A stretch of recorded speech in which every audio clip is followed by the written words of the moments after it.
So, like I said in that intro, politics and science connect in so many different ways. And that link is very rarely made. It's almost never made by actual politicians. It affects us all. The problem is that politically it is tied to a great deal of money. It is tied to not only a great deal of money, but a great deal of money being lost by a very few people. And those few people take every opportunity and take all their effort to make sure that they can influence the conversation as much as possible so that we don't actually do anything about it. Yeah. And so obfuscation is the big play of the day when it comes to climate change. The one question that was asked about energy and climate was about jobs and energy. And it was about transitioning from one poor product to another poor product, rather than saying, what are your solutions to combat climate change? And we treat arguments about health policy and often even medicine as political arguments, as like, well, this side says this and this side says that, without being able to understand that there are often dispassionate third parties who do good work, who can give better answers. Even if we do follow the plan. Right. Yeah, no, great information. Although I do find it suspicious that none of you mentioned, and I heard this in the last debate, they have clean coal now. Yes. No, yeah. I feel like we should look into that. Exactly. It's coal and clean. And you know how they clean coal? Unicorn farts. So as educators and communicators, how do you communicate about sometimes incredibly complex topics where people, they want the cozy comfort of simplicity, and conspiracy theories provide that. There's one lizard person behind everything that happens in this universe. So how do you communicate with people and make sure that the right information gets out there and fight against the wrong information?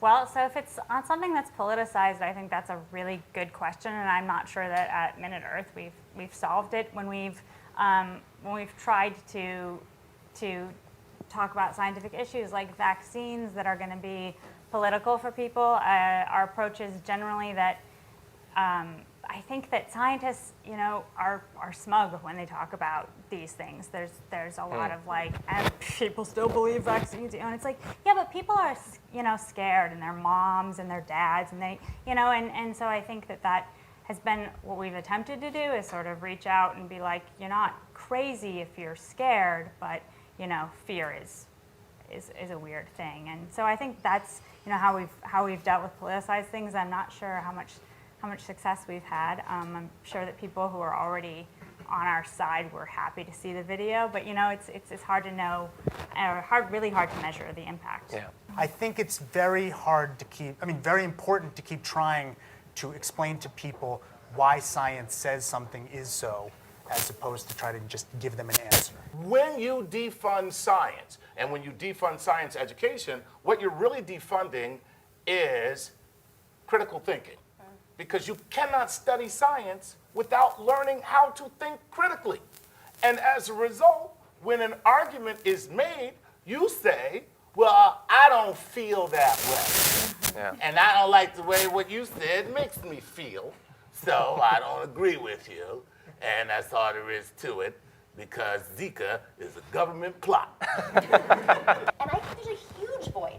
And there's a huge opportunity for more things like this to happen because we have shows that you guys have. Right. I mean, Yeah. that's why people are going to you. But I think that there are other media sources that do cover science and things that are important. Well, I'd argue that there's also things that are independent and YouTube that cover those topics very well and very regularly. And they have an audience. It's just that audience has to be built, and then people come there. It's very difficult to make it sort of penetrate the bubble and noise of everything that's going on right now. Yeah. Also, to your point, I've always thought it was weird that you could have, I'll be sitting and watching a debate and no climate-related question will come up. In the primaries, there was one or two. No climate questions, and then they cut to a commercial break, and there's a BP ad. Yes. And that's not the weird thing. The weird thing is there's nothing you can buy in the ad. There is political propaganda that is promulgated by corporations all the time. And you say BP, the one that kills me is Coke. Coke has commercials where when the commercial's over, I'm just like, I want a puppy and I want to name it Coke. What they're trying to do is get you to be okay. Yeah. That's all they want. All I want you to be is okay with me. If you're okay with me, then I can pretty much do what I want. It's the data and how you connect the data to policy. government is behind.